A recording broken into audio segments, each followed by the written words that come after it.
Yeah. Respected Dr. Krishna Valsa, Member, National Disaster Management Authority, India. Mr. Abul Hassan Chaudhry, former Member of Parliament and Minister of State, Foreign Affairs, Bangladesh. Major General retired Sudhanda Rana Singhe, Director General, Disaster Management Center, Sri Lanka.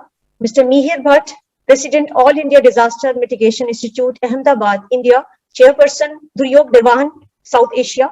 Mr. Paul Knox Clark, Principal Prepare Initiative on Humanitarian Action and Climate Change, London.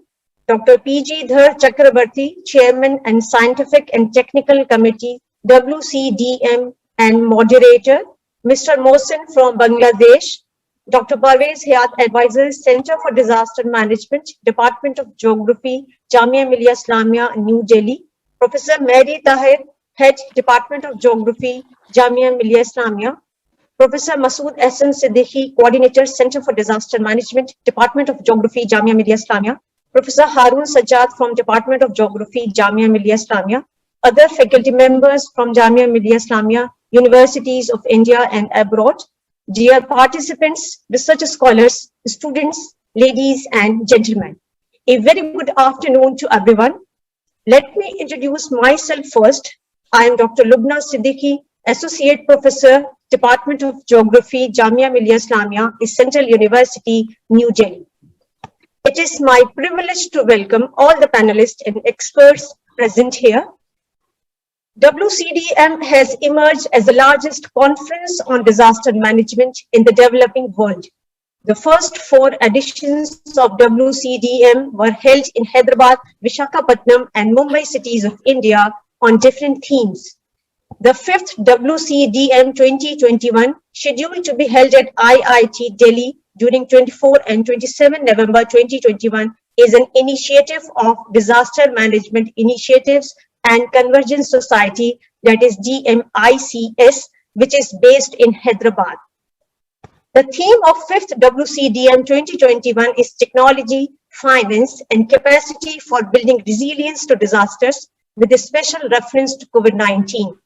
This theme would be discussed in 7 plenary sessions, 50 technical sessions, 10 special technical sessions, and 6 special featured events.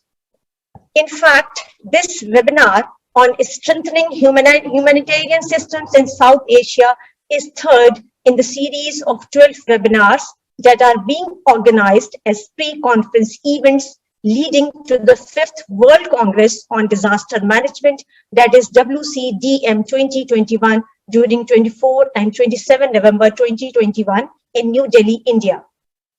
DMICS is organizing this webinar in collaboration with Center for Disaster Management, Department of Geography, Jamia Millia Islamia, Central University, which is based in Delhi. The webinar today would be joined by globally renowned experts on disaster management and humanitarian systems from India, Bangladesh, Sri Lanka, and the United Kingdom. The discussion would be moderated by Dr. P.G. Dhar Chakrabarti.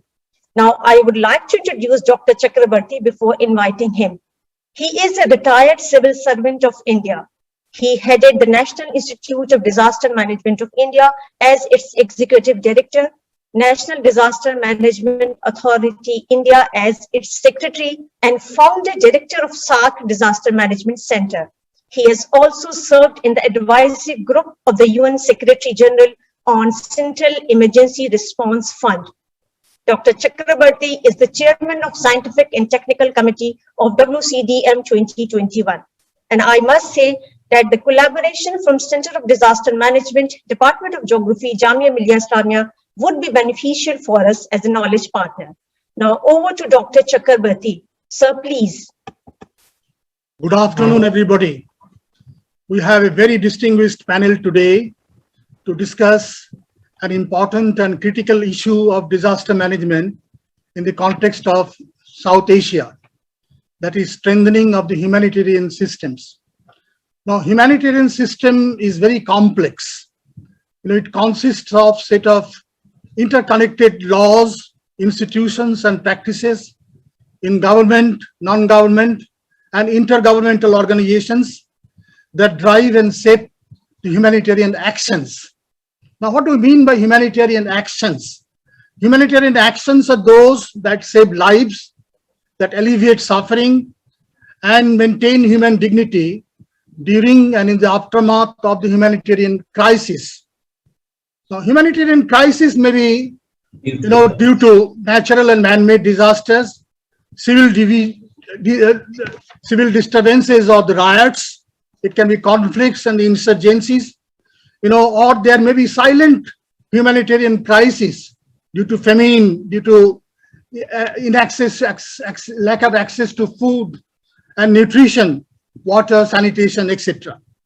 Now, South Asia has a cocktail of all these humanitarian crises. We have prolonged situations of conflict in Afghanistan, terrorism and insurgencies in parts of South Asia, large-scale internally displaced persons and refugees in the West and South of South Asia, series of disasters caused by the natural and man-made disasters, communal riots, and the silent humanitarian crisis of hunger and lack of nutrition, malnutrition. Above all, there is ongoing humanitarian crisis of pandemics and the looming humanitarian crisis due to climate change. Now, many of these crises have their genesis in the colonial past, and some of our humanitarian systems have drawn from the colonial era practices, such as the Famine Code of the British India, that adopted a bare minimalist approach for saving lives and from saving people from starvation. Humanitarian system in South Asia have traveled a long distance in addressing some of the root causes of this crisis, with substantial investments on early warning, drought proofing, food security, employment guarantee, etc., resulting in substantial losses in reduction in the mortalities and substantial reduction in humanitarian crisis in the region. Yet, South Asia remains one of the humanitarian crisis hotspots in the world today. Now, today in this webinar, we would be discussing with what the countries in the region are doing to strengthen the humanitarian system, what lessons and good practices can be learned from each other, and how we can jointly deal with the ongoing and the emerging humanitarian crisis of the region. As I have said, we have a very distinguished panel representing the national governments, the non-government organizations, and also we have very reputed international experts who would be joining this panel. So this panel would be divided in two rounds. In the first round, I would be inviting speakers and they would give their perspectives for about 5 to 6 minutes. And the second round, we would be discussing on the issues that are emerging, particularly with reference to the challenges and how we strengthen the system in the region through, and how we can enhance the regional cooperation, which is almost missing in this region. Now, I would first of all invite Dr. Krishna Vatsa. Dr. Krishna Vatsa is a member of the National Disaster Management Authority of India since 2020. Earlier, he had worked in the UNDP for over a decade. Initially as early recovery coordinator in the Philippines, and subsequently as regional director of disaster reduction advisor, regional disaster reduction advisor in South and Southwest Asia, and finally as policy advisor disaster recovery in New York and Nairobi. Dr. Vatsa is a career civil servant who handled emergency rehabilitation program in the state of Maharashtra in India following the Latur earthquake of 1993.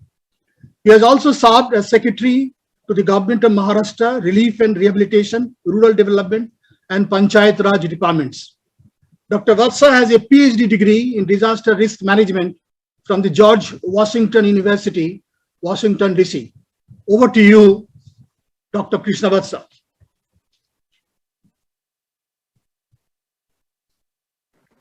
How much time do I have? So in the first round, about 6-7 minutes, and then we have another round also. Okay, thank you. Thank you, Dr. Dhar Chakrabarty. Thank you very much for this invitation and for the opportunity to be here and share my views. I will just introduce the subject of humanitarian Interventions in South Asia briefly. As you mentioned, in South Asia, and India, Bangladesh, and Pakistan, they were part of one colonial India, and the humanitarian interventions evolved largely as a result of agrarian crises. Due to the colonial policies, the droughts would soon turn into famines, and these would require big interventions. And as you referred to the Famine Code, that was the beginning of a kind of systematic effort to address the famines and agrarian crises. Even after independence, I think the governments continued to work towards addressing the droughts and food shortages, and most of our interventions were in nature of relief to the people who were affected by drought. It would mean that the government would provide food for work and some cash assistance. We had large-scale public works program going on in several parts of the country to provide employment to the people severely affected by climate hazards. This system was set up and institutionalized at the district level, and the district administration would always implement these programs in response to the local demands. So this was a very indigenous development born out of the colonial experience of agrarian crisis. But this is not how the humanitarian interventions are organized elsewhere in the world. In many developing parts, particularly in Africa, the humanitarian interventions are organized to respond to very complex challenges, which include the failure of governance, unstable governments, food shortages, violent conflicts, and many other things. So it's a very complex situation which requires long-term humanitarian interventions, and the international humanitarian responders would always come in and deal with these situations in conjunction or in partnership with the local actors. This is how the international humanitarian system developed. It's a very well-oiled, well-organized system where there would be international appeals and resources would be mobilized, food aid would be shipped, and the international agencies would work closely with the local government, national government, local government, and the local NGOs to provide assistance to the people affected by conflict and disasters and famines. So there was always this stark difference between the humanitarian interventions as practiced in the West and as it is implemented in South Asia. And as the governments here became stronger, I think they registered the advent of the international humanitarian system. They became key drivers of humanitarian interventions, and they did not give much space to the humanitarian actors. Something which was always a source of tension in Africa and other continents. The international humanitarian actors got a lot more space than what they got in South Asia. I think on the whole, it was a very positive thing that the governments decided to drive this process, and government was very much keen to control this, and they did not allow a lot of actors to intervene and shape the humanitarian landscape. And and the kind of symmetry that you see between the international humanitarian organizations and the local organizations in Africa, that you wouldn't see in South Asia. In South Asia, it's largely driven by the government, where the local NGOs, local partners, they join and they provide the support, and the system has developed over a period of time. So first thing I want to underscore the difference between the humanitarian practices in South Asia as compared to the other parts of the world. However, now we see that there is definitely a need for upgrade, and I will just conclude my intervention. And it is happening on several counts. One, the risks are becoming more diverse. There are very different kinds of risks, and more so that the countries are all the countries in South Asia are getting more and more urbanized. So the disasters and crises are becoming more urban. Climate change impact, of course, is making a huge presence. Climate hazards are becoming more frequent. What we are seeing are some of the new trends. Say, for example, we never saw the cyclones arising in the Arabian Sea. Very few cyclones. Now, the cyclones in Arabian Sea are becoming more and more frequent. We see more cloud bursts, we see more heat waves, we see more cold waves. So there are different kinds of crises that have come into being as a result of the climate change impact. What has really brought out the need for an upgrade in the humanitarian system is this wide spread impact of COVID-19, which has affected all the countries. It has really brought out how the humanitarian system needs to be changed. It, for the first time, established the need for very strong supply chain in relation to humanitarian supplies. It also brought out the need for emergency warehouses and humanitarian workers. So there are all kinds of new humanitarian features were very much used, and I think that really has brought up the need for improving the humanitarian system. And finally, in India, I would say that the government has also introduced several innovations in relation to disaster risk management. We have now set up several funding windows, and one funding window, and these funding windows meet the needs of different cycles of disaster management. So now we have a separate funding window for response and relief, which means that we have exclusive resources for upgrading the system around response and relief. What is also happening is that at the district level, there are several other actors coming into the picture: the NGOs, the diaspora, the private sector.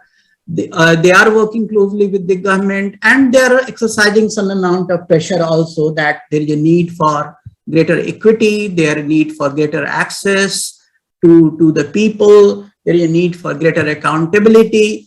So I think the access and equity elements are becoming more and more prominent, and definitely the need for greater accountability is being highlighted. So these are some of the recent developments that I would like to underscore, and then maybe I will pick up some of these points later in my intervention. Thank you very much.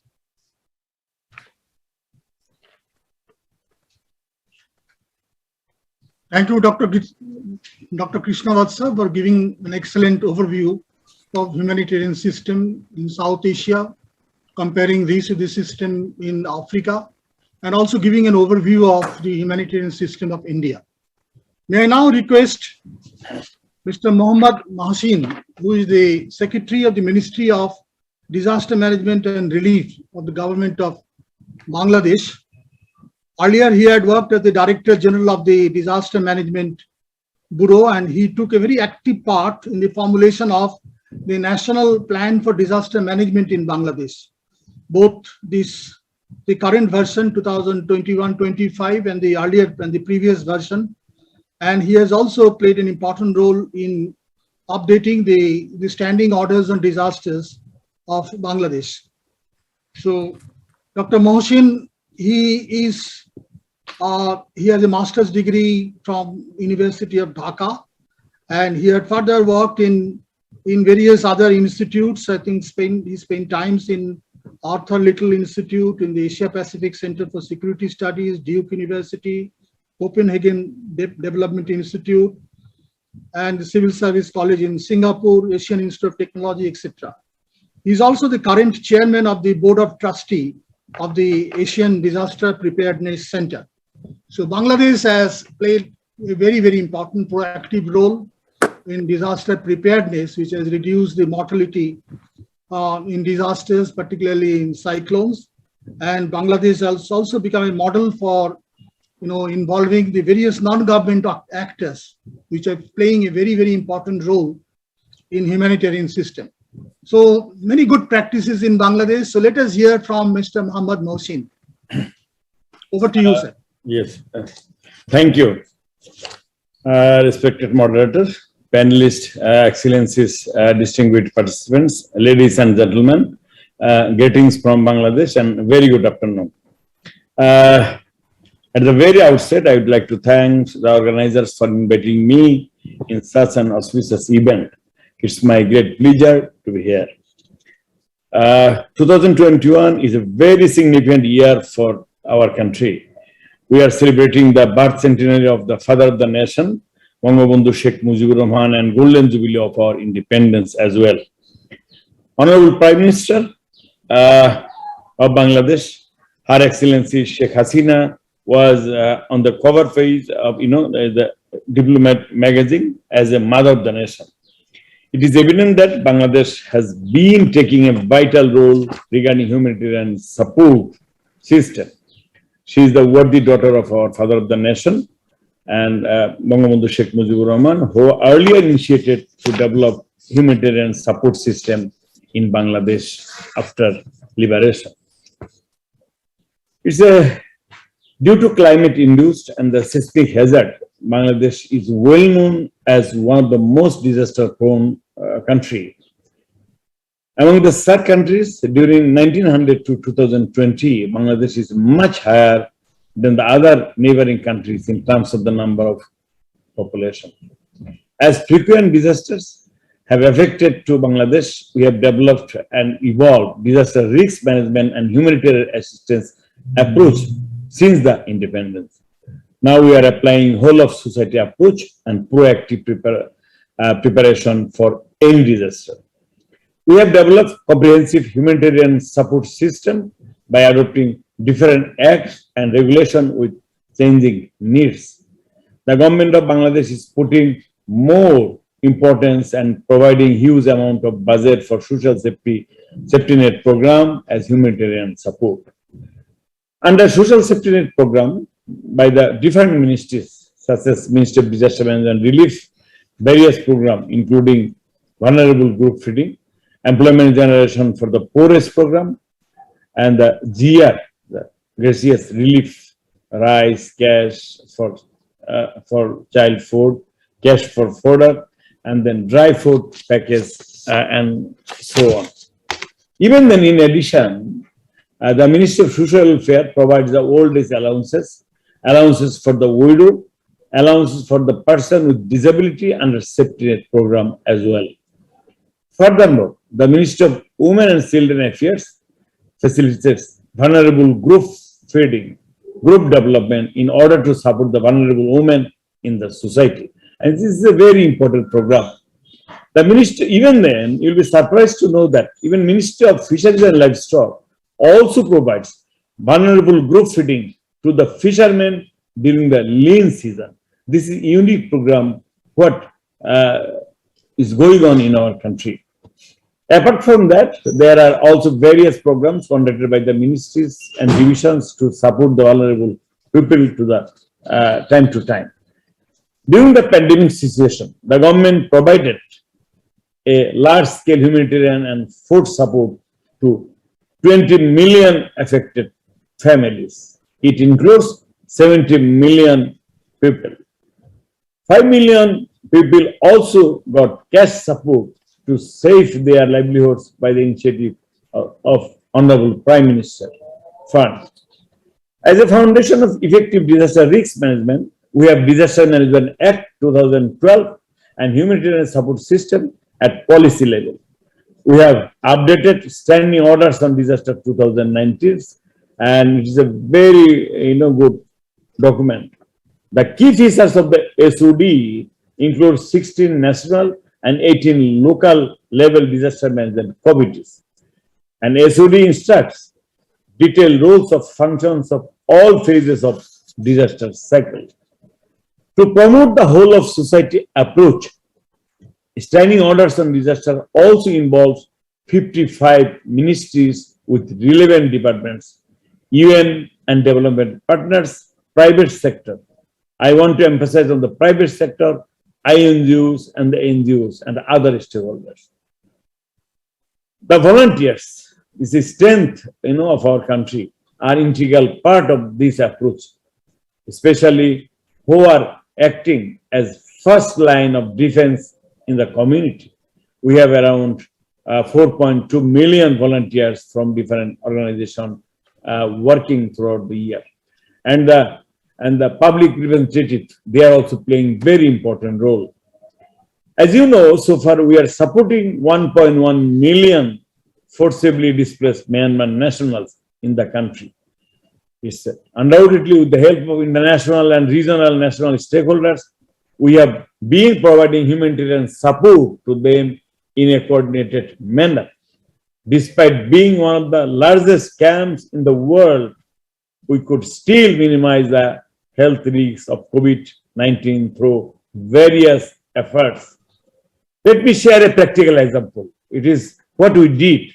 On 20th May 2020, a super cyclone called Amphan hit Bangladesh as well as West Bengal of India during the pandemic.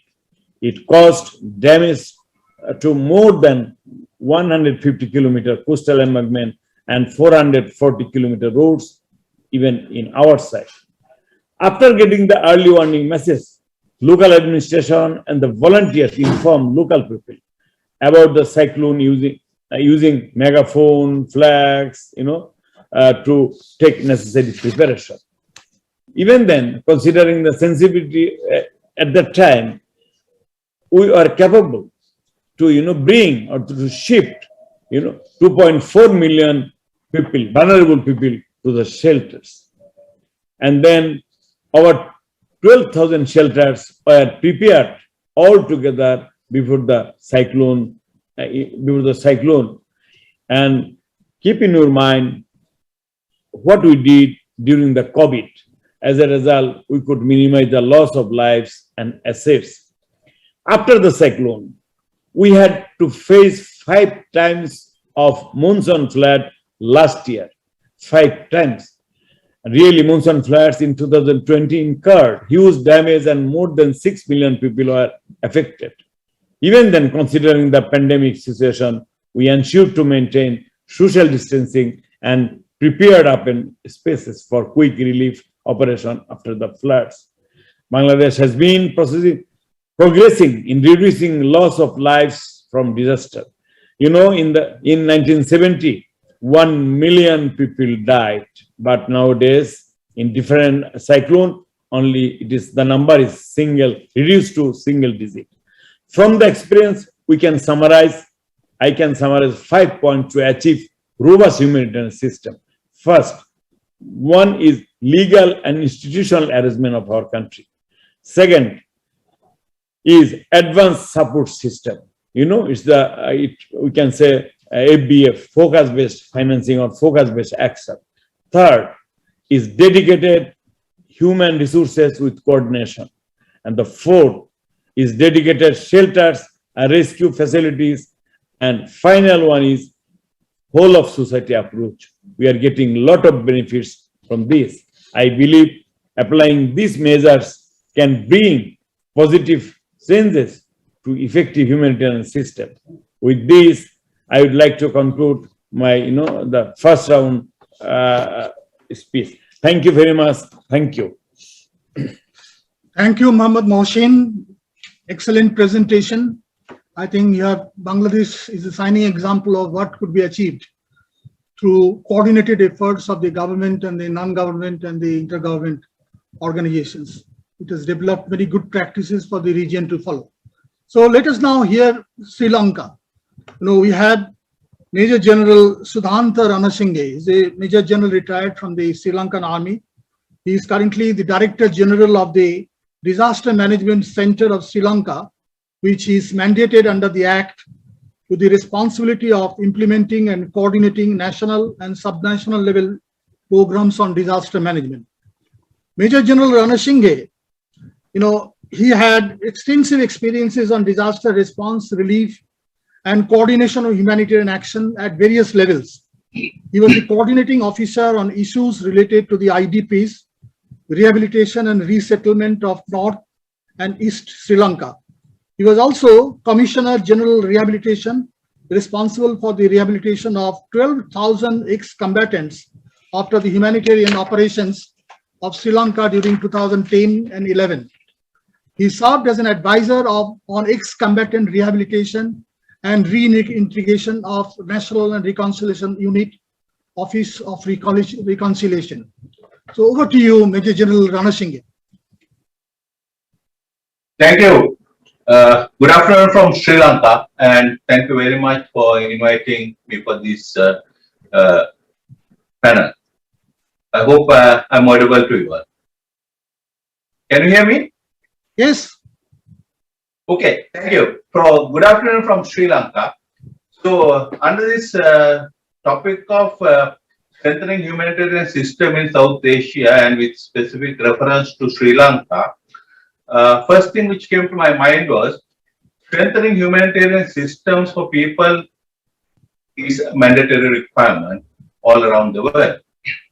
The application may differ into different scales following respective government policies, system of governance, economic, availability of resources, network with different entities and their traditions, norms, as well as social customs of each and every country. We always see a major disproportionate inequality when analyzing humanitarian systems practiced in developed countries versus developing and underdeveloped countries. In developed world, humanitarian systems are more focused on resilience enhancement through active community participation and ensuring community commitment.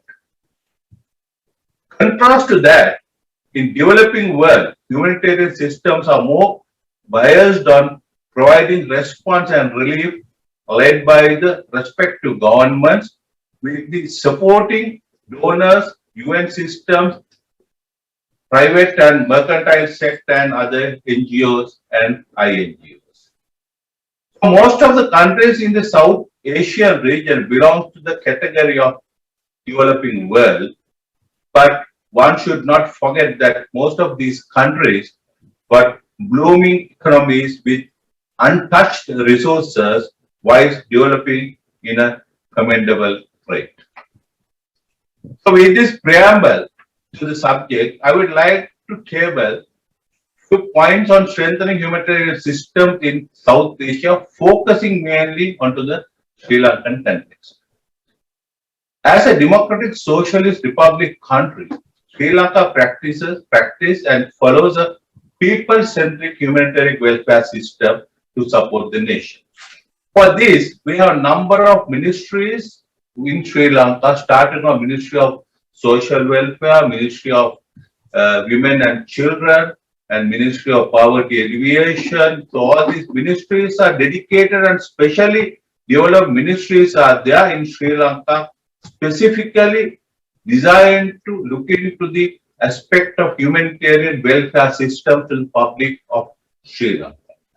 And there are a number of social welfare schemes under normal conditions that such as free education, free health, free medical care, scholarship program for underprivileged, and provision of different pension schemes, financial support, poverty alleviation programs, then monetary support for elders, and people with different abilities. And even during last pandemic scenario situation where the government of Sri Lanka, as what India is doing to those people who died due to COVID, so government of Sri Lanka started giving 5,000 rupee kind of allowance, 2,000 rupee allowance to people for their day-to-day living because of the new normal and the lockdown scenario. So most of the time, the public-centered and people-friendly humanitarian systems were developed by Sri Lanka. It's starting from our ancient king's time, and then with the change of government, of course, during colonial era, we had certain problems. But then subsequently, all those governments who came into power in Sri Lanka, it has been always people-centric humanitarian system. So simultaneously, during situation under distress and disaster, there are separate special mechanisms to provide humanitarian assistance, such as providing immediate relief for victims, recovery facilities for the affected people, payment of compensation for damages, and for payment for compensation for people who died in different natural calamities. All these things are being looked into. For that, all 25 districts of Sri Lanka have been included into the inclusive program of providing support, humanitarian assistance and support right down to the last ground nil that the village headman scenario. So these systems are common into most of the South Asian region countries, I believe. And therefore, as a region, we can develop and follow common mechanisms to strengthen humanitarian mechanisms in the region, ensuring uniqueness and the dignity of each state. For my knowledge, this is a special point to ponder at regional congressions. As resources are always scarce for us, we, the member countries in the region, should develop a proper mechanism to enhance an effective utilization of resources. But utilization of available resources is very important for countries like ours. Best utilization of availability of resources is very important for countries like ours. Hence, it is essential to focus on a regional resource management system to help each other at times of crisis. Employment and engagement of appropriate items in required quantities and qualities without delay for the vulnerable communities or people under the theme of last man, last mile will save lives, leaving no one behind. In the South Asian region, people are kind and act very quickly under sympathetic manner when somebody requires humanitarian assistance. That's the nature of people of South Asia. It is a good ethic among our nations, but in the present context, we have to analyze the pros and cons on this practice following a critical and logical way. Dedicated and well-established legal and institutional mechanisms addressing all aspects for humanitarian services is essential for each and every country following government laws, rules, regulations, and norms. So a regional mechanism to SAR will also be important to enhance this aspect with practical and well-functioning mechanism among member countries to ensure the mutual cooperation. Such mechanisms are critical to mitigate serious disaster situations like what we face under new normal and COVID-19 pandemic. Further, transparency and accountability are also another issue which needs serious local and regional attention. Existing response and relief orientation programs also should be gradually changed into self-resilience promoting humanitarian programs. Capacity development, livelihood development, attitude changing programs are also need to be addressed during humanitarian phases. And developing international partnerships with the regional countries under the monitoring, evaluation and guiding of states is also another way forward to strengthen the humanitarian system among friendly neighboring countries. The South Asian neighbors, our brothers, have been very close to each other. We are close to each other's hearts, and we have been together during times of disasters and during times of help and with the times of need, helping each other. So I'm sure this quorum will develop some schemes together to meet each other to mitigate any disaster situation in time to come. Thank you very much from Sri Lanka. Thank you, Major General Ranasinghe. You made an excellent overview of the disaster humanitarian system in Sri Lanka. More importantly, you have flagged very important issues of regional cooperation for discussion, which we will be discussing in the second round. Now, may I now request Mr. Mihir Bhatt to speak. Mr. Mihir Bhatt, he is a very well-known name in this field of humanitarian system, not only in South Asia, but globally. He is the founding director of the All India Disaster Mitigation Institute, which he founded in 1989. Now, AIDMI is probably the first institute of its kind in the Asia-Pacific region and has survived and grown without government and corporate support and contributed immensely to the development of disaster management and humanitarian systems in the developing world. AIDMI brings out monthly thematic journal, South Asia Disaster Net, which would shortly be publishing its bicentennial issue. Congratulations, Mihirji. Mihir Bhai had, he has evaluated the performance of the national, international, and the UN humanitarian agencies and contributed immensely to the growing action and policy research on community-based disaster reduction and preparedness. He has a master's degree on city planning from Massachusetts Institute of Technology and is a recipient of prestigious Ashoka Fellowship. He is senior fellow of the Harvard Humanitarian Initiative and was a member of the UN panel for selection of the humanitarian coordinators of the UN. He is also a member of an independent panel of the INGO Accountability Charter to review accountability of international civil society. Mihir is currently the chair of the Duryog Nivaran, the South Asian Network on Alternative Thinking on Disaster Reduction. So may I request Mihir Bhai to please enlighten us with his thoughts.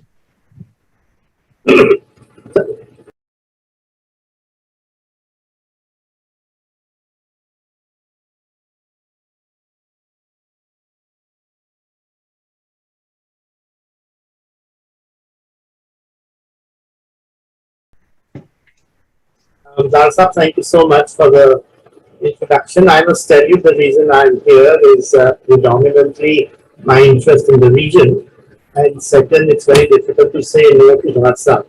He's so convincing because he comes up with the most important causes, which are always overwhelming, but worth doing. So here I am. My very best wishes to Mohsin Saab. Good to see you in twice in 1 week. So I'm very glad to be on this panel. And of course, Paul, it's very good to see you. And Parvez Saab and Abul Hassan Saab, my salam to you. I'm singing my very best wishes. What I'm going to do quickly in the interest of time, but not at the cost of what needs to be done, to tell you about the South Asian context and key issues that I think are important to look at. And Krishnaji, with your permission, I thought I would do 3 issues that I thought, which you all will agree that are important, but which I thought may not come up in the discussion so far. So I wanted to, so to speak, focus on the missing voices, missing issues, something which is in the background. That doesn't mean what is being presented at all is not important. It is important, and that I underline wholeheartedly. But a couple of things which hasn't come up so far, I'd like to bring that up. And what I'm focusing on is strengthening aspect of humanitarian system in South Asia more than the state of the system, in a sense that what we are doing and where we are, not kind of a review and evaluation, but very forward-looking to what we are planning to do. And I'm doing that from my own work with several state of the humanitarian system reports that and that is currently published and have invited me to be part of the advisory or in some cases other capacity. I'm also drawing from some of the very interesting work that Review of Milan, who I was a president, chairman till last week, has done some very interesting work with the energy with you and your government. And the ADRs of the UNDP for Indonesia and Fiji that I had conducted in the past. So to bring that in, not in South Asia, but gives a comparative issue depth to the thing that we are about to discuss. And of course, ongoing work on strengthening the humanitarian system in India, the work that we are doing with us and WFP and Sphere and others. The two most important points I want to underline about South Asia's context and key issues, and one is that there is an increasing gap, and it's a gap and it's increasing between the system plans, that is what the system intends to do, what it plans to do, and the actual system performance on the ground. And that is consistently increasing, and the increase is for two reasons. One is that the plan itself is somewhat under-ambitious, underestimating the nature of risk that is about to face. The plans are conservative, number one. And second, the implementation, again, is not as ambitious as it should be to match the plan. So the gap between the two are increasing. In some countries, it is increasing faster. In some countries, it is increasing slowly.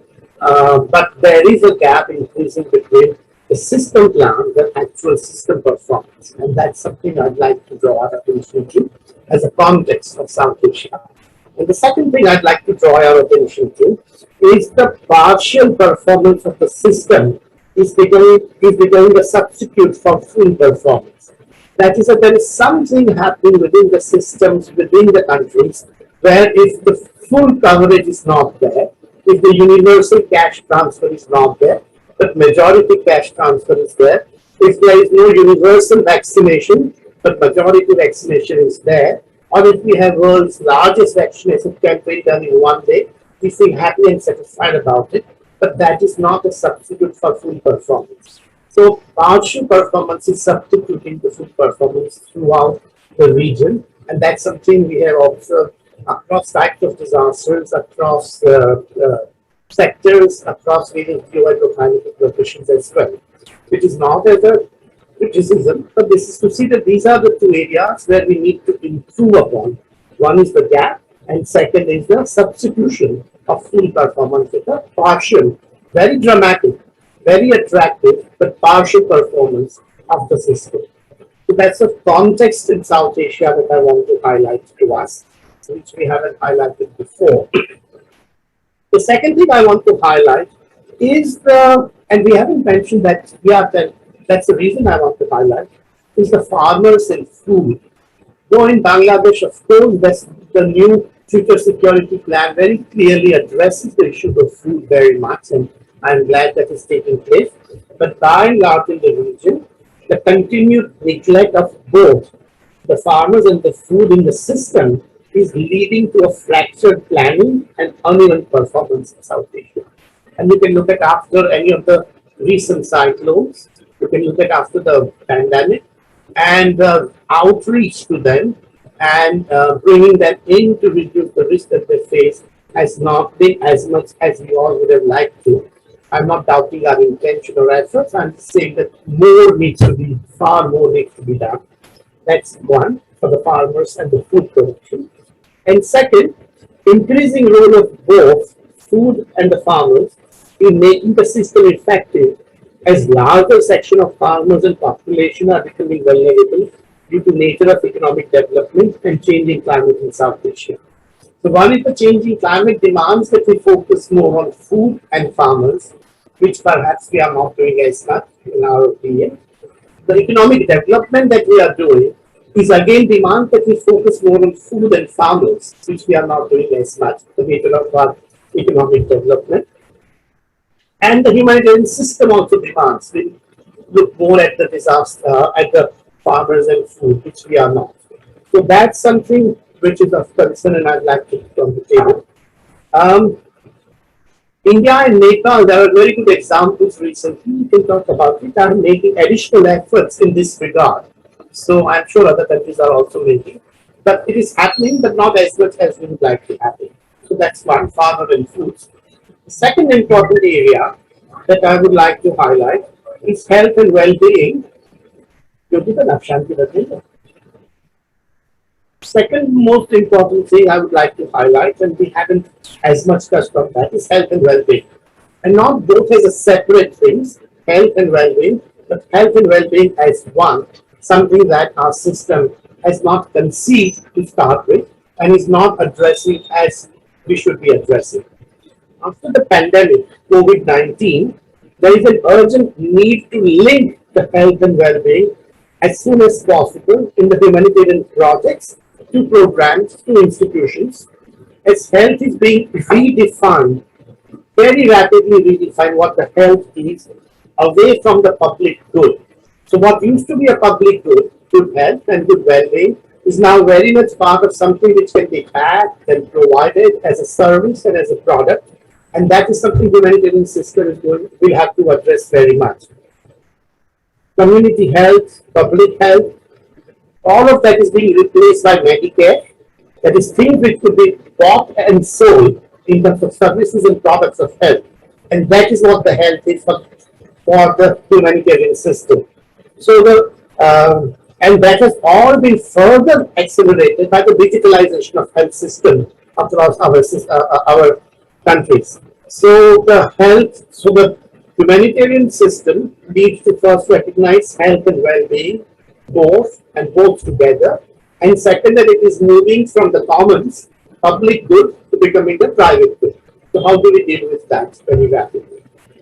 The third thing I'd like to, and in fact, in this regard, Bangladesh has done some good initiatives in this regard. I read from Gavi report on vaccination. Bhutan, who is not present here, but they have done excellent work, especially to keep the infection out, but also deal with their own population. So maybe we should look at those experiences with more care subsequently.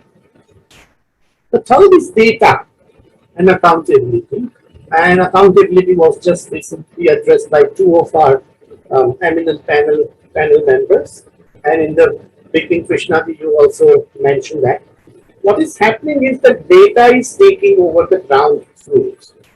And almost every data is the ground truth, and it is singularly leading decision making in disaster risk reduction. So more and more decisions at Geneva level, at the country headquarters level, are being based on the data that they have. And of course we need that, because without data we can't take decisions. But there is a predominance of data-driven decisions vis-a-vis decisions based on reflection, decision based on learning, decision based on insights that we have, decision based on past experiences, and decision based on whistleblowers. So that is not happening, and that is something we need to look at more carefully across the system in South Asia. There are also issues of access to data, that who has access to what data. Within the humanitarian system, the national authorities have far more access, the state authorities have somewhat more access, and the local authorities have even less access. While the actual implementation and use of data is more at the local level, the highest, middle level, somewhat middle, and top level, relatively less, except the policy making. So that sort of mismatch of access to data is something which is of concern. Also, ownership of data, because the data is given by disaster victims, disaster affected stakeholders, and they have the least access, and those who are collecting data have far more ownership of the data. So jointly owning the data related to disaster is becoming even more important. And third aspect of data is the spread of dubious data. So there's a lot of counter data, fake data, whatever you call it, which is being spread to disrupt the ongoing efforts that are being made. So there are excellent initiatives in India. I'm aware of a bit more as far as the WhatsApp and various applications that data related have been designed, launched, has been picked up by other countries as well. So there are good examples of that. Sri Lanka also, I understand, has very good examples of applications that they have developed. But we need to look at the access to data, ownership, and the credentials of data far more carefully in the coming years. There are two more which I'll very quickly go through. We can discuss subsequently in the second round.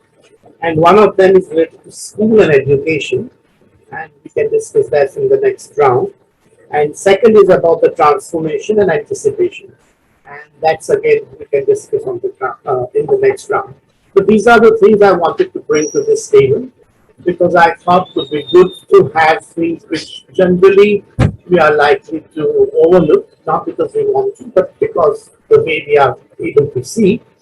My team was able to see this, especially because we were doing something on the access to vaccination.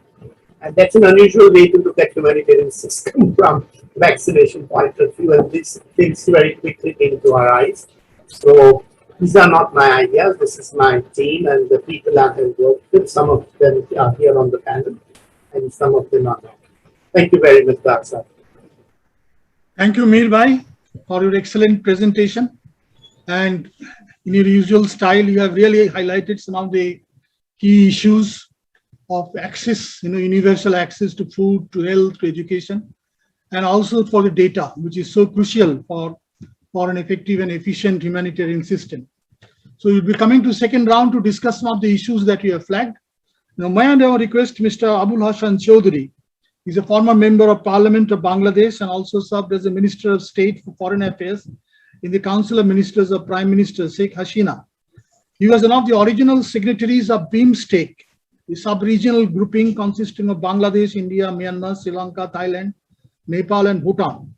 He contributed immensely for developing the strategic framework for humanitarian systems of Bangladesh. He is an alumni of the Oxford University. He is currently heading a consultancy firm in Bangladesh. Over to you, Mr. Abul Hasan Chaudhry. Bismillahir Rahmanir Rahim. May I first of all thank you, Dr. Chakrabarti, and the WCMD for inviting me to participate in a discussion essentially of scholars and experts. I am neither, and I had been a mere practitioner. But I think that the Honorable Secretary of the Government of Bangladesh, Mr. Mohsin, has elaborated on the various measures that has been undertaken. I was privileged to be in the cabinet of Honorable Prime Minister Sheikh Hasina in 1996, formed 21 years after the brutal assassination of the greatest Bengali of all times, Bangabandhu Sheikh Mujibur Rahman, with almost all members of his family, except the elder daughter Sheikh Hasina, our Honorable Prime Minister, and his younger daughter Sheikh Rehana. Now, we cannot fade out from the past, nor do I intend to.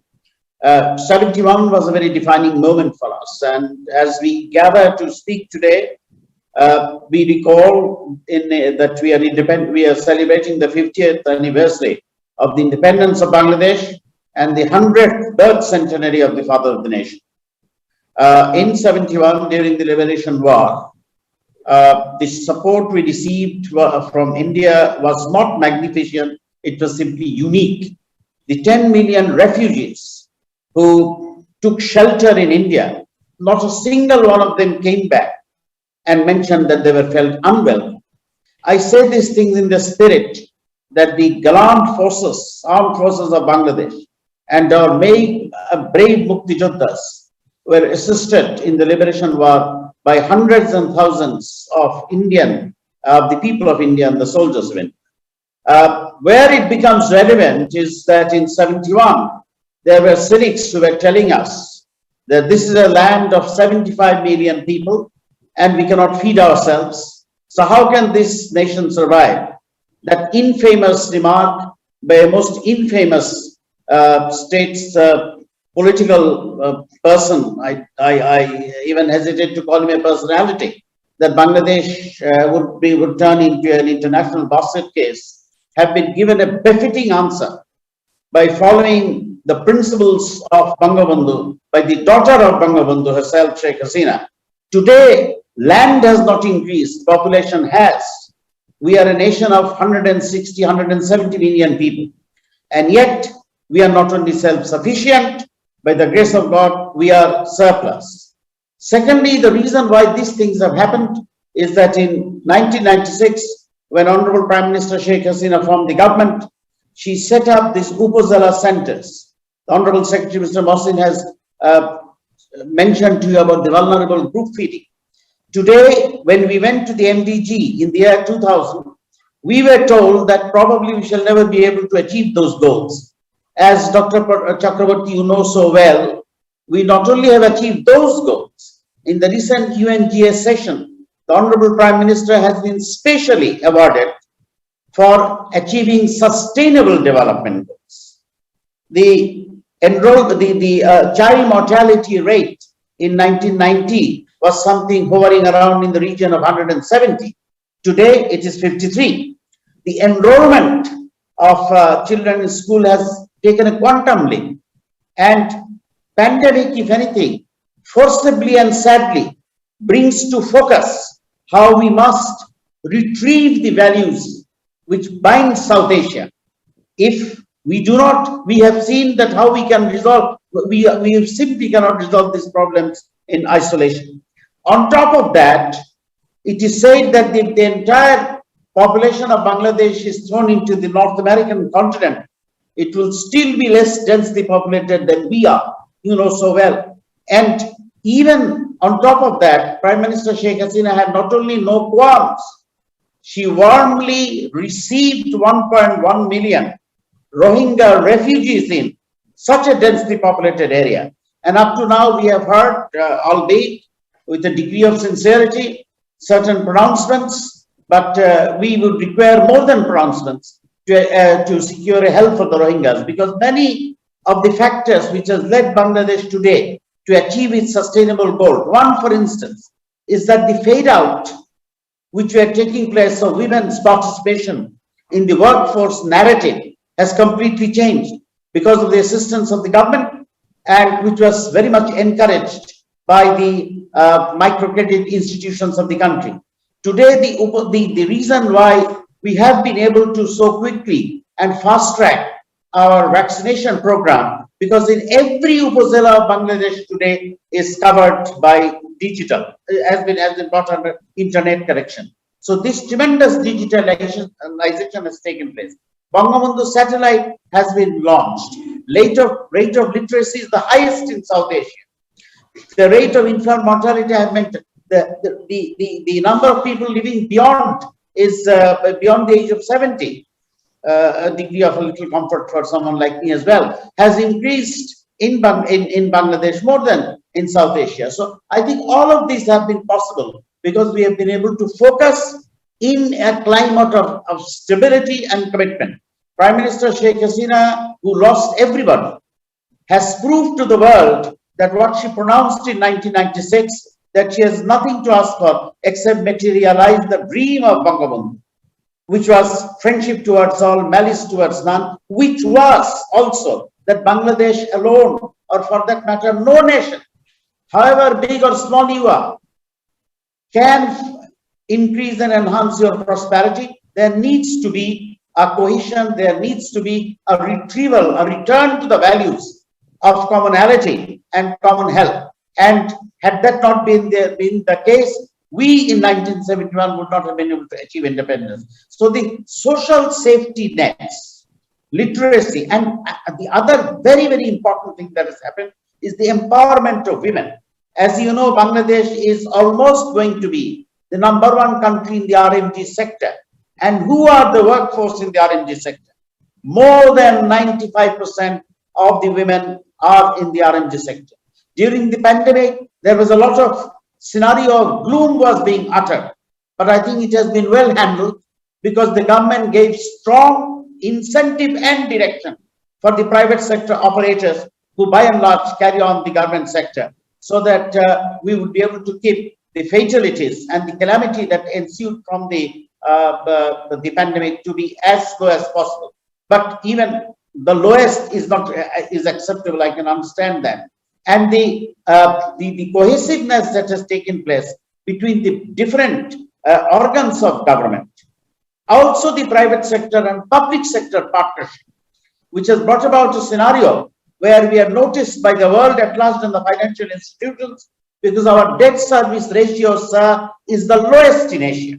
You very kindly mentioned of BIMSTEC. It was originally supposed to be ISTEC, India, Sri Lanka, Thailand Economic Cooperation. But at the behest of the Honorable Prime Minister Sheikh Hasina, at the last minute, it was decided that Bangladesh should also be an original signatory to BIMSTEC. And I'm very happy because that's a organization which has a lot to do. And I hope in the fullness of time, it will be able to keep up to the promise that it made in 1997 when it was launched in Bangkok. The other important thing about BIMSTEC is that it is totally focused on commercial, entrepreneurial, tourism, and people-to-people relationship. And I think that many of our problems that we face today, which I have mentioned, as well as the infrastructural development which has taken place, with the commissioning of the Podda Bridge, there will be a tremendous development also in our economy. As it is, our GDP growth rate, despite the pandemic, is between 7 to 8%. Now, to sustain that, what we need to have is a climate where all sectors can cooperate and come together. I also would like to mention that our commitment to peace is so absolute that Bangladesh today is the largest contingent in the UN peacekeeping missions. So this is the scenario. There is a long way to go. We have made a commitment when in the 9 months period, 3 million of our fellow countrymen embraced martyrdom. Nearly more than 250,000 of our women folk had to face depredations. But it happened because we were united. And in achieving these goals, which puts us, I'm sure, to the great joy of our brethren in South Asian countries, in many of the indicators of this that had been set by the United Nations in South Asia, has been possible because of the cohesiveness, has been possible because of the empowerment, has been possible because of the large literacy rate that has taken place, and the total focus on bringing about the infrastructural development. As you know, if the villages get connected, then we have got these little growth centers. And the other thing that we have to be aware of, that as the population increases, there is a lot of migration which is coming towards Dhaka. And this can only happen when the decentralization takes place. And also, as you have heard before, hundreds of thousands of people used to lose their life because we live in an area where we have to live with all flood, we have to live with storms, we have to live with all sorts of natural calamities and tornadoes. And nowadays the figure has been brought down to single digit. One of the reasons why it has been possible is because to have multi-purpose shelters, which is used in normal peacetime as schools and for purposes of looking after patients, various other purposes, and at the time of any of this calamity, this then turns into shelters for flood. So this is the scenario. The thread that binds us is to bring the cities and the villages as close as possible, and also it has been now proven that if women of a country is empowered, then that country is empowered, that family improves, more children go to education, and by one stroke you can remove a lot of these negative things that hold back a nation. So I think there is a long way to go, but we can take some degree of satisfaction on the policies that have not just been uttered from rooftops, but which has gone down and hit at the practical level. Dr. Chakraborty, thank you very much once again. Thank you, Mr. Chaudhary, for giving a synoptic view of the narratives of Bangladesh's recent progress, which shows that the social development involving all sections of people, particularly women, can deliver the progress, and it can, resolve some of the prolonged humanitarian crises which Bangladesh have been facing. And now Bangladesh is a shining example of how social development can take care of the, of the humanitarian issues in the long run. So we're looking forward to have more discussion on these issues in the second round. Now, finally, we have Mr. Paul Knox Clark with us. He's from London, and he is an expert in the humanitarian affairs and who pioneered the study, the global, humanitarian, global systems of humanitarian study. For several years, he has been doing it. Presently, he is principal of Prepare initiative, which works to make humanitarian system ready to address the crisis of climate change. He has experience of working in humanitarian operations with Save the Children and the UN Food Program in countries including Pakistan, Iraq, Kenya, Mali, and Sri Lanka. For a number of years, he directed research at the humanitarian network, ALNAP. As I have said, that he led works on 3 editions of the State of the Humanitarian System report and was the lead author of the last edition of the report of 2018. He is a lecturer at Oxford Brookes University and sits on a number of advisory bodies. Over to you, Paul Knox, for your global perspective. Thank you very much. Thank you. Thank you very much. And it's a real honor to be invited to speak today in such august company. Thank you. Before I begin, I'd also just like to extend my thoughts and those of my colleagues to the people of Kerala currently affected by flooding and to the disaster responders who are working in that difficult environment. Unlike the other speakers today, I'm no expert on disaster management and humanitarian response in the region, so I hope you will forgive me that my comments are global rather than specifically regional in perspective, but I hope that they have some utility. The COVID-19 pandemic has obviously stretched humanitarian systems across the globe. It's been a hard teacher, and it has yet again taught us many lessons that the humanitarian system has perhaps failed to learn in the past. We need to learn these lessons now because for many reasons, but particularly because the growing impacts of climate change and environmental degradation are leading us to an unprecedented scale and nature of crisis.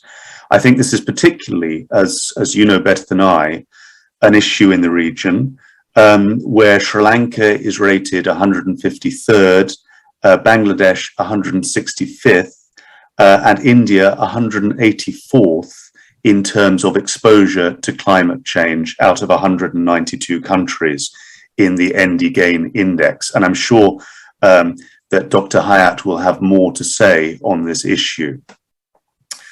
So with this threat horizon, I would like to just pull out 3 lessons that I think we need to learn urgently from the COVID pandemic.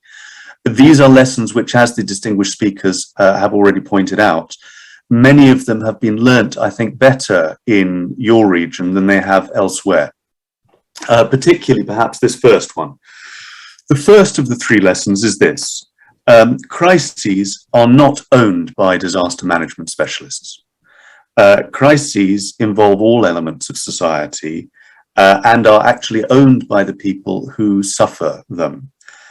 Government action, nationally and at a local level, is of course indispensable, and we've heard it as one of the 5 elements that Dr. Mohsin discussed, the policy framework and structure. But as many of the speakers have said, in a market economy, the private sector plays a key role as well, and we've seen this around COVID with the production and supply of relief materials such as PPE, vaccines, oxygen, and so on. These things and the private sector can make or break the effectiveness of a humanitarian response. And perhaps even more importantly is the role of the individual citizen, their own behavior towards the risk, their activities in terms of responding to the risk for themselves and their families and communities. So our planning and preparedness activities need to involve all 3, government, private sector, and citizens, and recognize that people are actors by, for example, ensuring that communities have preparedness plans in place at the local level, by ensuring that early warning information goes to the last mile so the people who are going to use it first and most are able to access that information. And this is something that I know Mihir has been working on, and many of you have been working on, and Bangladesh is actually an exemplar in many ways of this. The second lesson I would like to point out from COVID is that preparedness will only take us so far. Stockpiles are important. Contingency plans are useful until they're not. The crises of the 21st century are going to be increasingly unexpected, and they are going to evolve and change as they take place in ways that are extremely hard to forecast or to prepare for. So in addition to being prepared in advance, we also need to build our disaster response mechanisms so that they are flexible and adaptive and able to move during the response, to change activities, to change locations as the crisis mutates and evolves. Now, this is very difficult for many of our mechanisms which have grown up in a command and control system. And Dr. Vatsa, of course, taking us back to the beginning, there was no system more command and control than the imperial system, where many of the regional mechanisms come from. But they won't do for the 21st century. We need to rethink these command and control structures. We need to improve our information management. We need to overhaul many of the bureaucratic procedures that prevent us from being flexible in areas such as HR, finance, and procurement. The third and final lesson I would like to share for your consideration is this. Crises do not respect borders.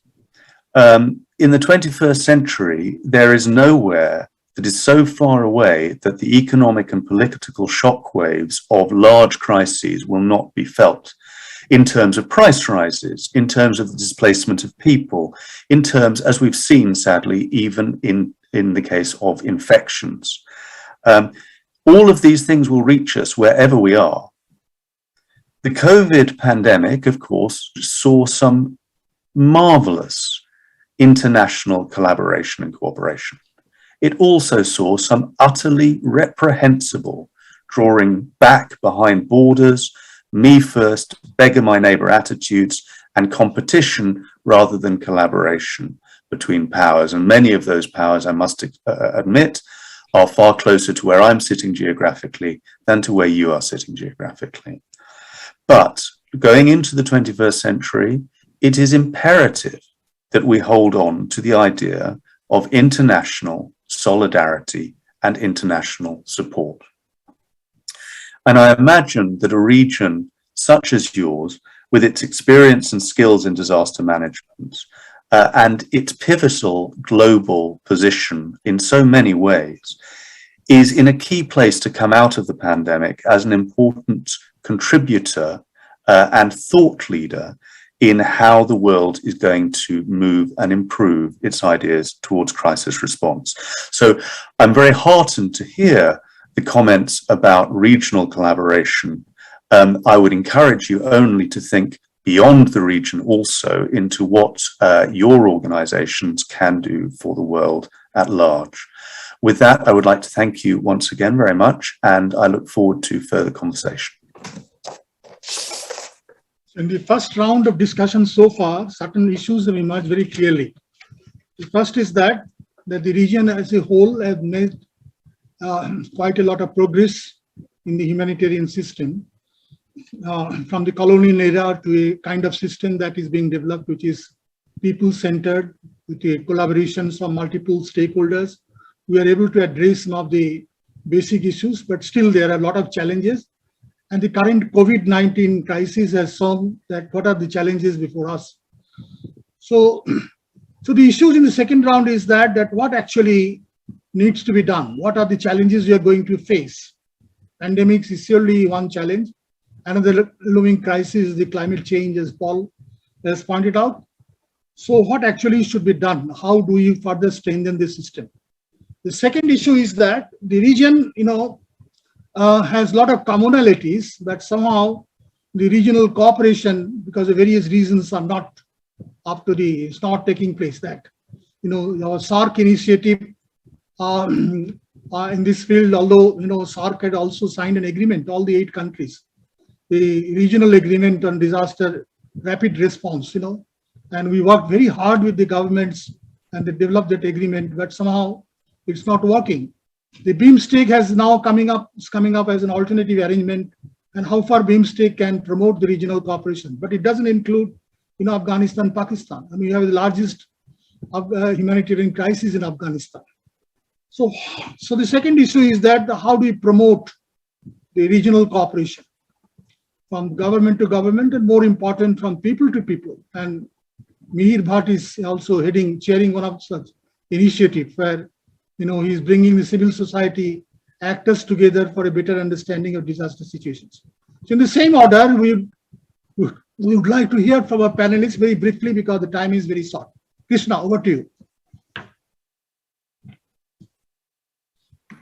Thank you, sir. Thank you very much. Mihir Bhai referred to the gap between what the system promises and what the system performs. I mean, there is, and definitely a lot needs to be done to bridge that gap. And COVID-19, of course, has brought up a lot of lessons, and we would be missing those lessons only at our own peril. I think some of the lessons that stand out are very clear. One, that despite the fact that we are more food secure, that our governments are more sensitive, that we are more responsive to the situation, there is a need to improve the humanitarian standards. So whenever we intervene, we need to provide a much fuller range of aid. And I think it's very, very important that some of the international standards regarding humanitarian assistance be applied in case of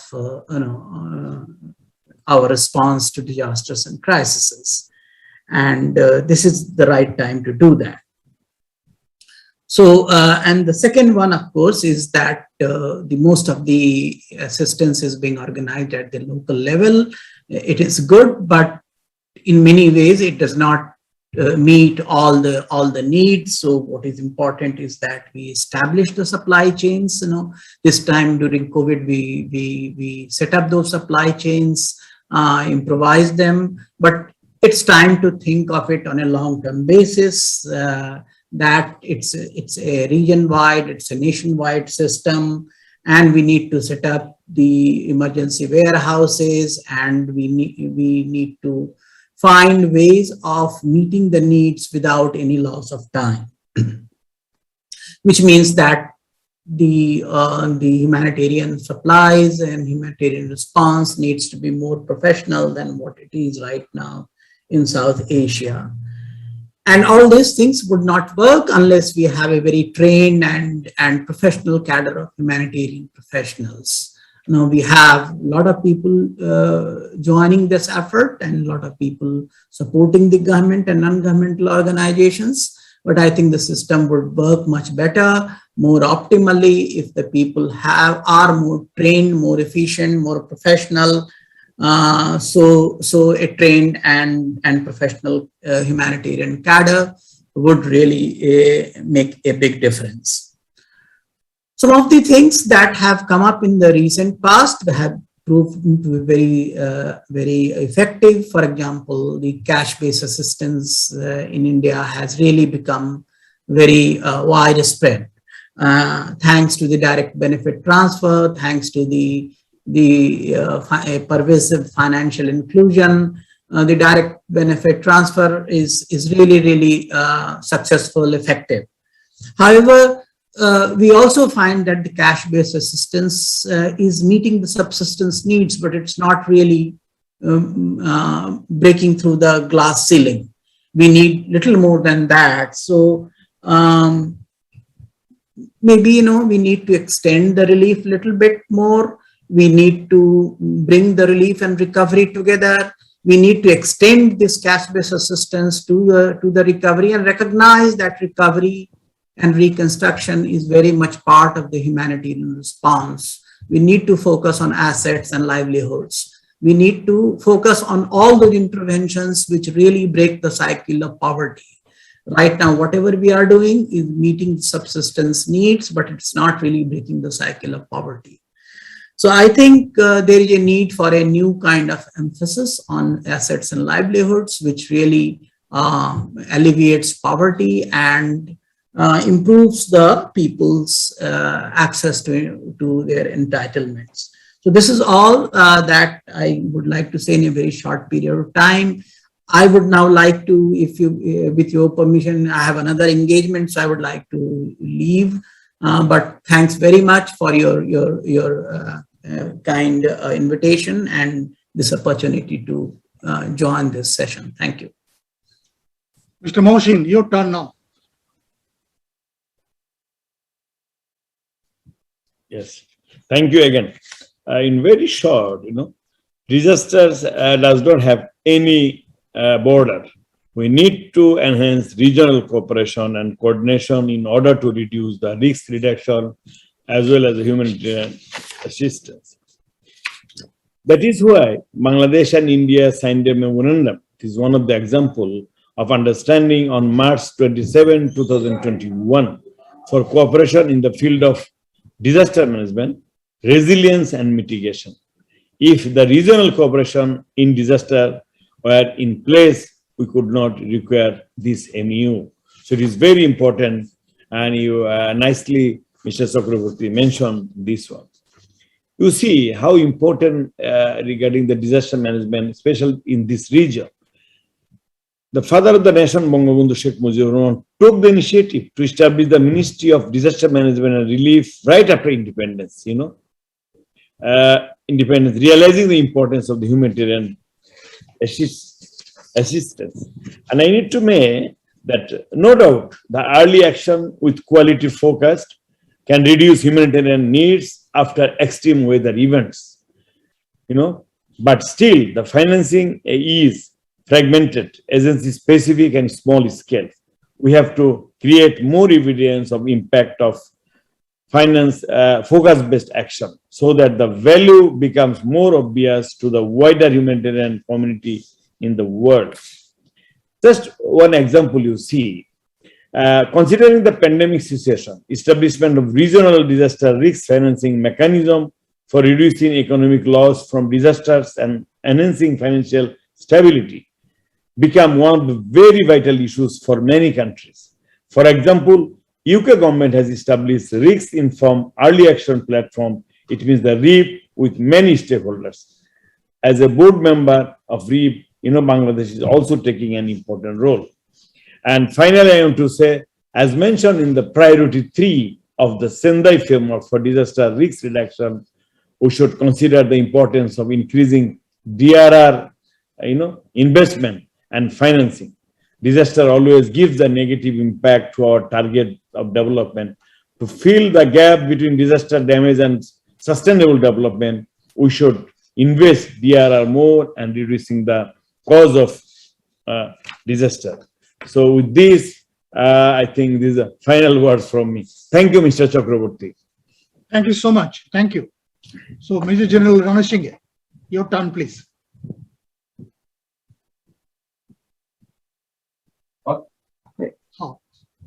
Thank you. So, with the present situation in the world of the pandemic situation and the global scenario, we have two serious areas where, as a region, we should all put our heads together and study and understand. These two are known unknowns and unknown unknowns.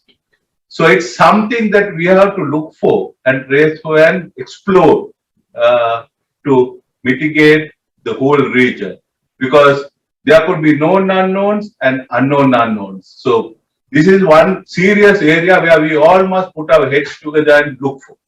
Then when it comes to education sector in Sri Lankan context, we have 2 years to catch up.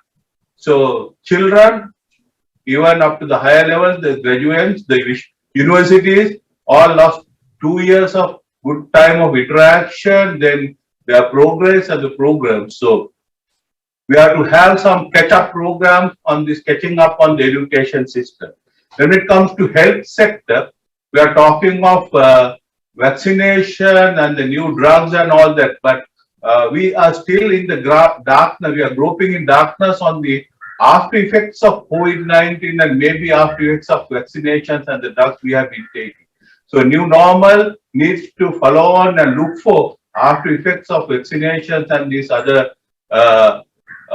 after effects of the pandemic situation. Then we have another serious issues of inclusiveness. Once we say inclusiveness, that comes into all communities or races, and especially women, children, and people with different abilities. So all these people should be included into the inclusiveness program. So we always talk about cash bails or cash-based assistances, but how long can we do that? All the countries are finding it's very difficult. The economical situations of all the countries are very low. Even in Sri Lanka, we see the tourism, the industry, the trade, the businesses, all have come down to very mediocre levels. So how much long can we go on cash-bail systems or the cash-based assistance? So the businesses will have to come down, economy will have to be developed, the tourism will have to open up, the private sector, public-private partnerships, the entertainment sector, the hotel sector, all these things are being affected very seriously. So how long can you wait? So that is why I said unknowns are very serious for the whole world. So we have to adapt into the new normal. It cannot be done as one country, as a region, as we all must get together and develop and help each other to meet the situation of the new normal, to help each other on developing each other and developing capacities of each other. Thank you. Excellent. So may I request Meet Bhai, your thoughts? Yes, quite a few are covered, and so I would skip that, and which will make my presentation brief. The one thing I would like to suggest for regional cooperation in the content matter is more focus on what is being called increasingly co-location of disasters or events. That is, having the floods in the same place where the droughts are, or cyclone at the same place where the floods are, and so on and so forth. So that co-location of disasters, and before that the risk, is something very important to look at in South Asia. And our initial overview seems that there are more such locations taking place than they have in the past. So that's one aspect in terms of facing that. And secondly, the cascading disasters. That is, in a very rapid sequence of floods, cyclone, floods down, in a very short period, very wide range of disasters taking place. And that is something happening in the region far more frequently and rapidly than it has been in the past. The scientific data suggests it's going to increase before we even start understanding that. So that is something on the regional agenda. I don't think a single country can deal with that alone, knowing the geoagroclimatic conditions that we are facing.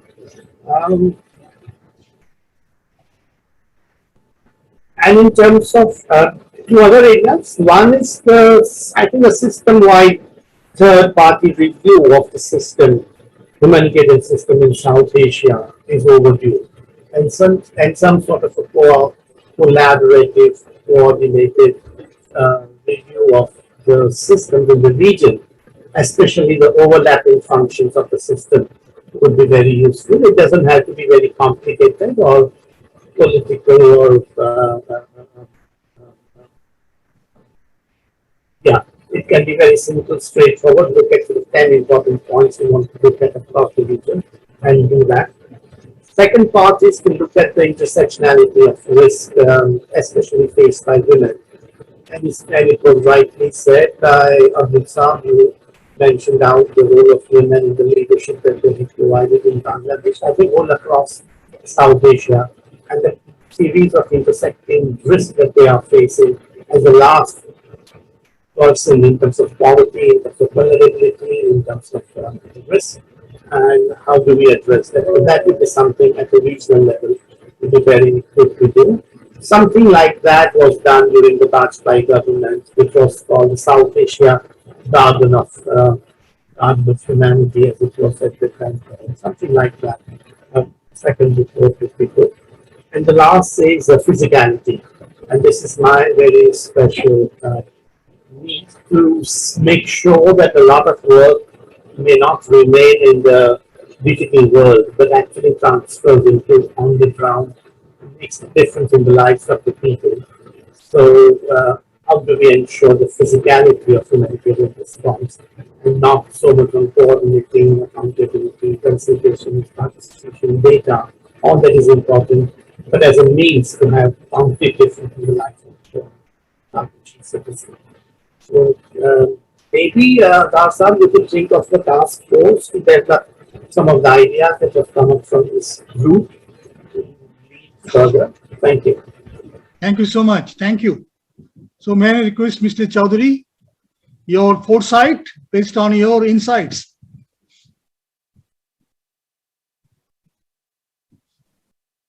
Thank you very much. Let me start with the premise well enunciated by Professor Paul Knox Clark, that disasters don't stop on the borders. Neither does development, sir.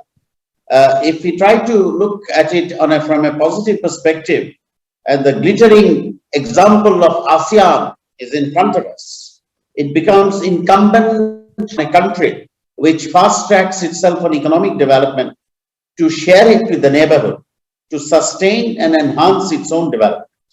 So I think that equally and very painfully, it is also true that we have to be aware there is an old law called the Rylance and Fletcher, whereby I am not allowed to do things in my garden which can go and affect your garden, the other side of the fence. So this law is good law in the British Commonwealth, and I think we'll more or less follow this law. As the Honorable Secretary of the Government of Bangladesh, Mr. Mohsin, has mentioned to you, that on climate change, we have not even remotely contributed to the environmental degradation and the scenario that we face today. But what Bangladesh government has done, although we are 100% victims of this situation, is that we have taken some effective mitigation steps, like huge scale dredging operations have been taken place, canals are being dug, and reforestation. Unfortunately, because of our shortage in energy, Bangladesh, which was at one time had very huge forest land, is now almost totally denuded. Under the visionary leadership of Honorable Prime Minister Sheikh Hasina, I am very happy to say that a lot of that has started. And I know it at a practical level because my former electoral constituency happened to be the second largest or third largest forest belt in Bangladesh, Madhupur. And the situation was calamitous. But now, again, we are building trees, and certainly it doesn't happen overnight. Another, as I mentioned before, that I'm in the company of scholars and experts, so I overcome a degree of hesitation to share an experience.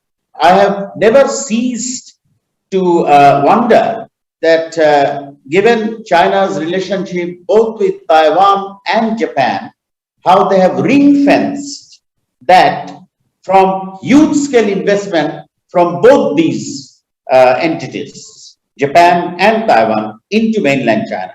So I think that we should now graduate into a level of maturity where, like all neighbors, we may have problems, but we should be able to look beyond the problems and create an ethos of development which overpowers us to not just take a single country ahead, but take us all along. And in all these, some degree, a very cohesive degree of mutuality, understanding, and in which BIMSTEC, I'm sure, which also one of the facets of BIMSTEC is tourism, which unfortunately took a tremendous hit because of the pandemic. I think this can be also revived. To all of that, I do not like to think negatively. And the experience of me in the last 50 years or so, when we started from a point where all sorts of cynical comments were flooding us, And now all sorts of eulogy is flooding us. And this has not come out of just pipe dreams. It has come because of sustained hard work, energy, focus, and commitment.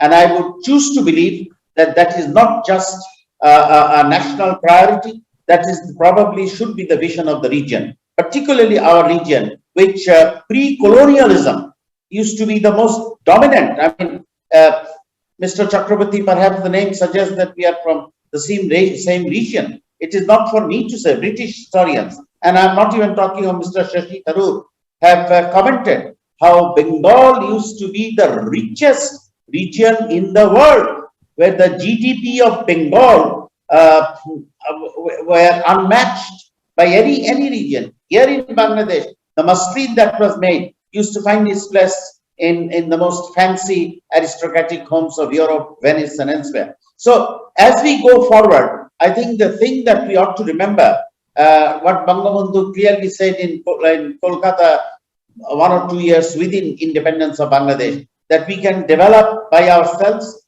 but to bring the development process, have a multiplier, add a multiplier effect of it, and bring about a whole sea change, we have to develop in a meaningful way in the region. So I think in that respect also, this discussion, as we face the climate change initiatives that are being taken and the conference that will shortly take place internationally, has been a very good move. And I thank you very much indeed once again for doing me the honor of inviting me to be able to share my views. Thank you. Thank you for joining us. Thank you. Thank you so much. Now, Paul, finally. Finally, and I will attempt briefly.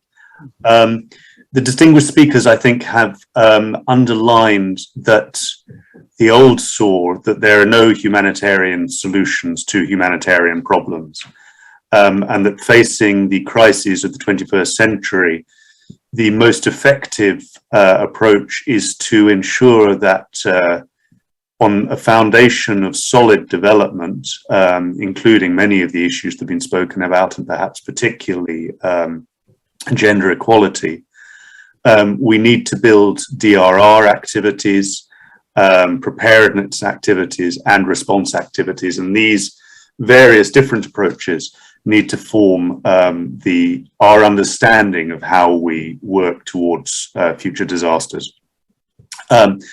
My hope for the region is that it is able to overcome historical challenges that have occurred in terms of the relative relationships between development, DRR, and response activities. The idea of separate windows, for example, I think is a helpful way forward to ensure that all of these elements are being seen, and all of them are being seen in relation to one another.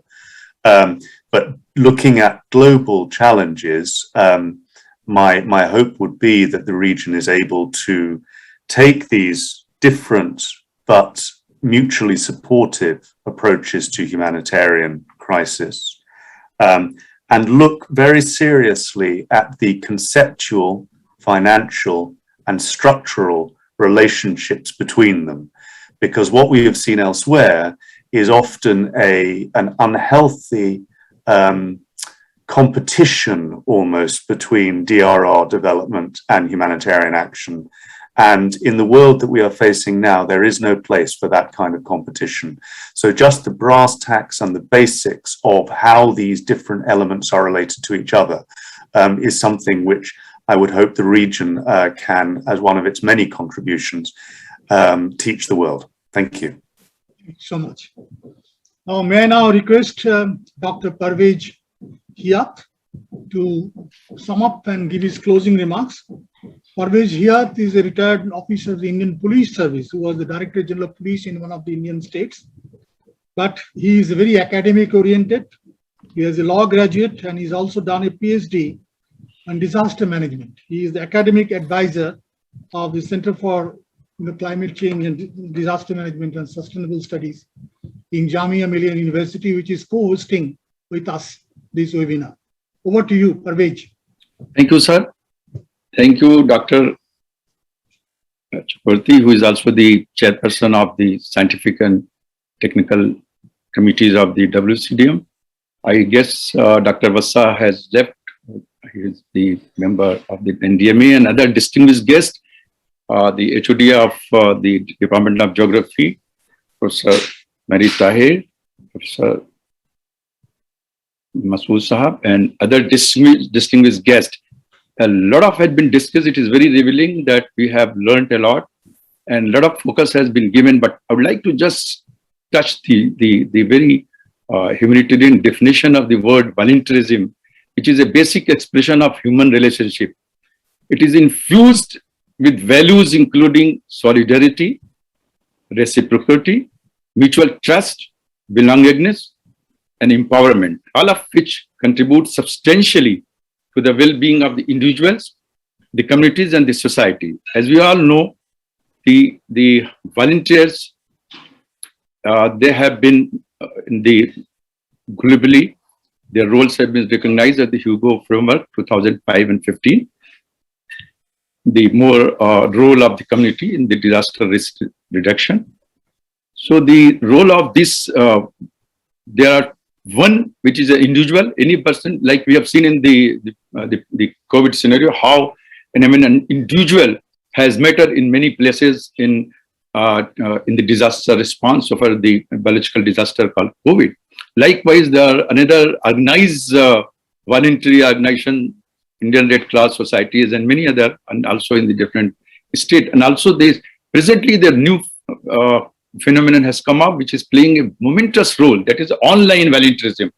Have you seen in the case of the disaster-induced migration how much role the social media play through this online volunteerism? The many people, when the people who are at the margin, they are being shifted to shelter houses, and those who are carrying the smartphone and they use social media, they get to know which are the places.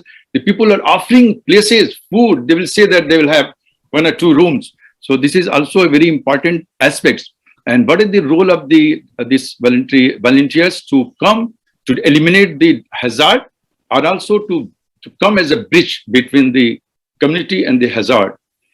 And they tackle, of course, another aspect which is very important is this provides very strong links between the voluntary activities and the peace and the human development. So the development and what exactly the volunteers are supposed to share.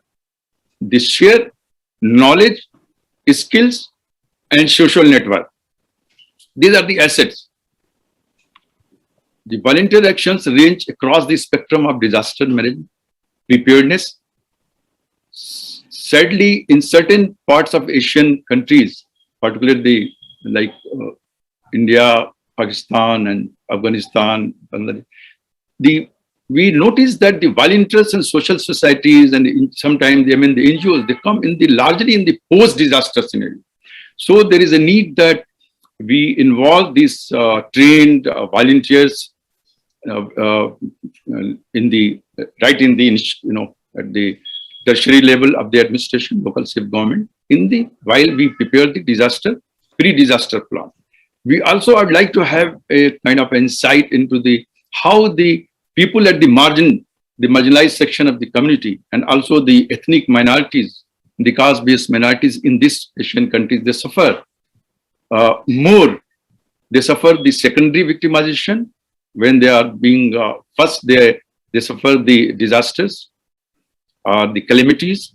At the same time, when they are subject to the migration because of they can't afford, so they are shifted to the different shelter houses. We often notice that they are subject to secondary and tertiary victimization. So it is very important that when the social aspect, the social settings of the place where these disasters take place may also be taken into consideration, while making a pre-disaster plan. What has been also talked about this, like during facing this in regional cooperation, is very important. It is that the best practices, since the disaster don't have boundaries, like by the development, as the honorable speakers have said, don't have boundaries. It's very important that we must have in what is going on in the other countries, the best practices to be replicated in the while planning the pre-disaster plan. And now there is a need of a lot of researches, and I'm sure we know that in India and other countries also researches are going on how to maintain the supply chain system so that the business establishment and particularly the job, the higher, as we've seen in these Asian countries, how the people, the migrant laborers and those who are the margin, they have suffered. So there's a lot of more research needed to maintain the supply chain level so that normal economic activities do not suffer and the people economic does not suffer, and also the job losses. The DBT, as the distinguished speakers have mentioned, that is a very fairly effective solution, direct benefit transfer to the people. I mean, in the developed countries, I mean, the US and the other countries who have tackled the present biological disasters, they have also taken to this cash-based assistance. So the also the risk-informed decision, as the honorable speaker has said, is also very important, and social inclusion is also very important, that the all so as to ensure the substantive justice. All kinds of people, including the marginalized section of people, they must be taken into consideration. As we just to touch, and the effort recently by the government of India in 2016, Abda scheme has been launched by Honorable Prime Minister of India, and under this, thousands of volunteers are being trained in different selected districts which are disaster prone. And although the long-term objective was to train a pool of first responders, as we know the community is the first responder and so is the volunteer, to provide support to disastrous situation, to promote volunteerism in government agencies, to facilitate cooperation in volunteerism between the public and private sectors, as well as civic society, and to enhance public recognition volunteerism. It has a core group of about more than 17,000 volunteers and coordinate further 80,000. And to stress that it consists of 30 to 40,000, 40% of women, this volunteers in India in this scheme. The data availability is another aspect where presently India has to is trying to, NDMA is making a policy. This that Abda scheme I was talking about, NDMA is the core agencies to implement that.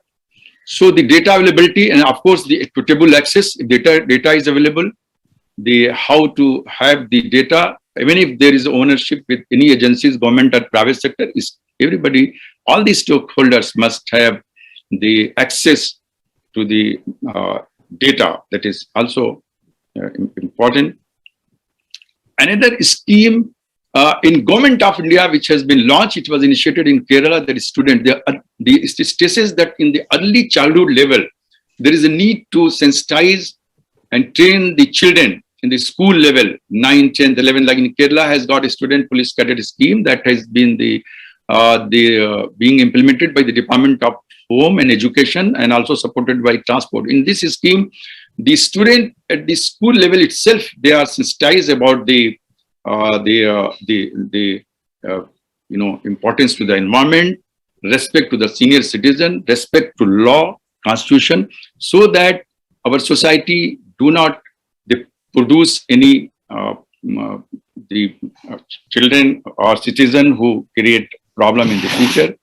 Because in the end, I would like to say that it has been very meaningful discussions on. It is that's a topic like many things one can speak for hours.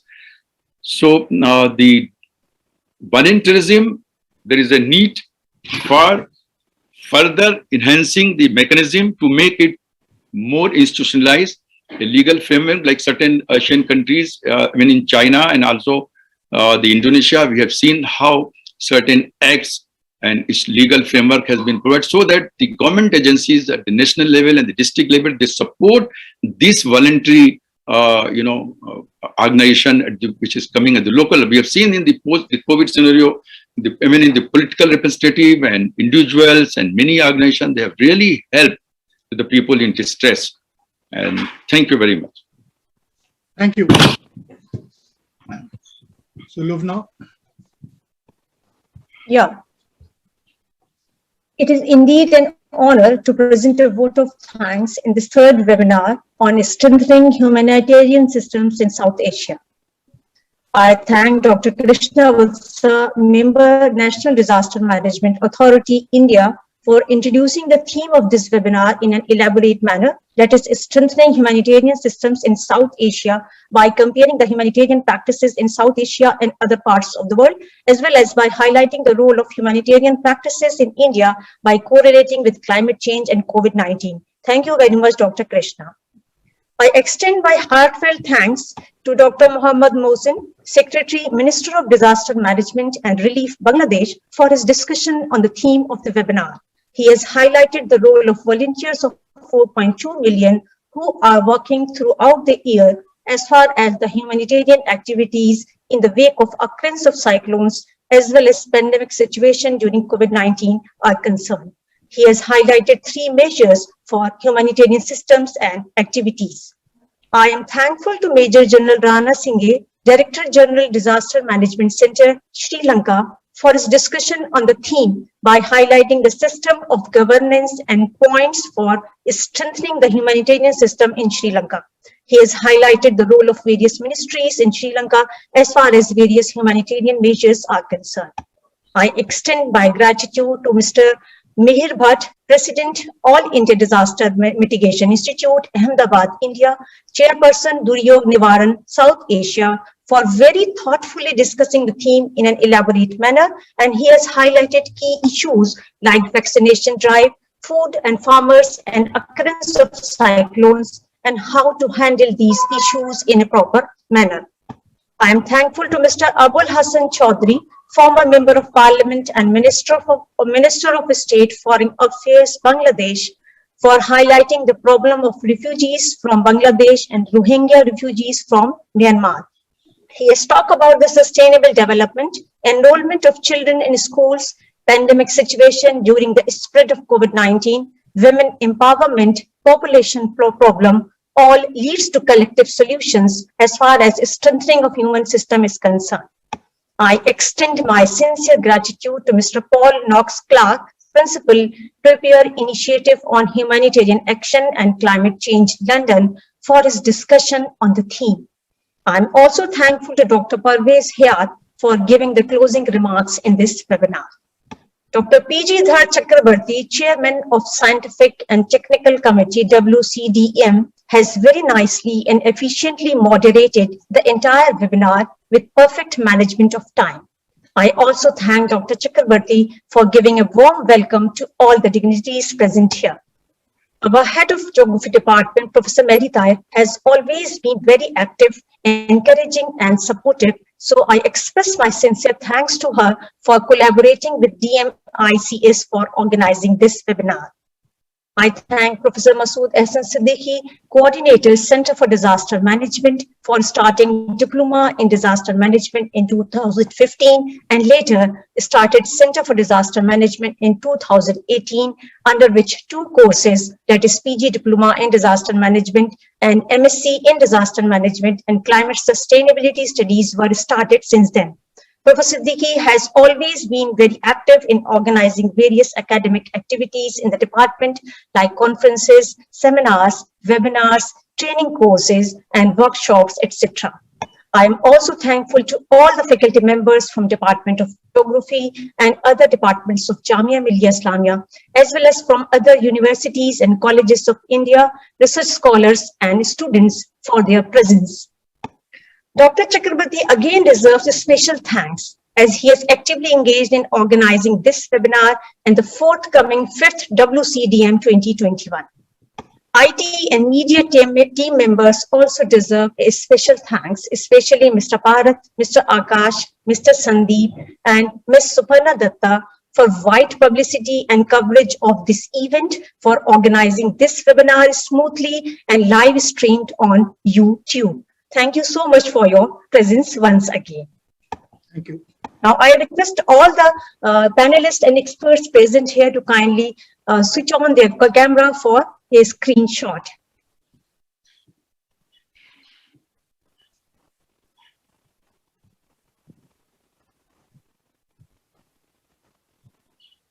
Thank you.